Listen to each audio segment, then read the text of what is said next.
Welcome to the Academy, a series focused on the basics of Star Wars: The Old Republic.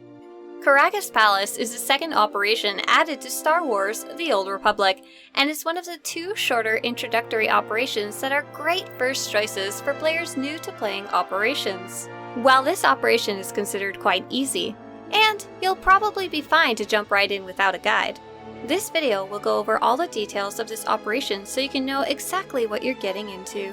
The first boss in Karagga's Palace is Bonethrasher, the Rancor boss.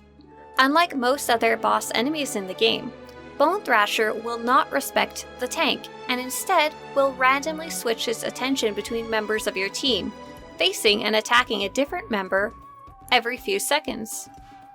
Bonethrasher has a large cleave attack, and any player that gets swiped by his claws will get badly hurt, so players will want to stay behind him to avoid the claw attack.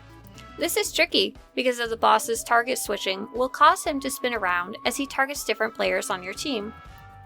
What most teams do is tell you to stand still if the boss is on you, which will allow your teammates to run behind the boss while you stay still. Fun trick if you want to push your timing.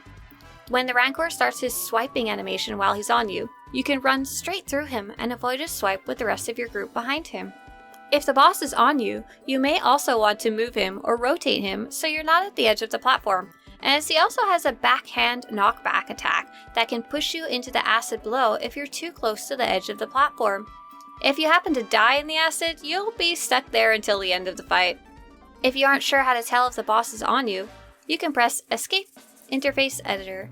This will open the editor for your user interface, and near the bottom right of your screen, near where your enemy's portrait would be, is a red box called Target of Target, which you should select and then check the checkbox in the center of the screen that says Enabled and click Save.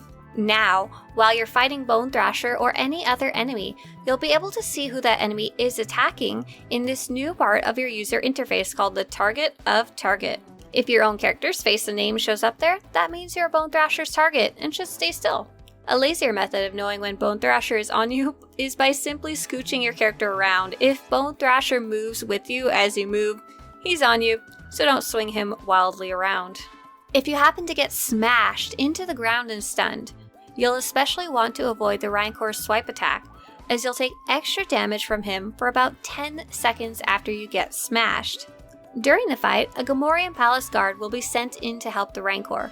This guard will be glowing red, and you'll want to kill it before the Rancor reaches it. Otherwise, the Rancor will eat it and become stronger and deal extra damage. This funny eating mechanic is called well fed if the Rancor manages to eat the guard, so players will sometimes shout out "dinner" over voice chat to remind their teammates to look for their glowing red enemy to kill. Some other fun variations to shout out are piggy, bacon, or the description, red guy, being shouted out to tell you to go get that Gamorrean guard. Also during the fight, some large Manka cats will appear.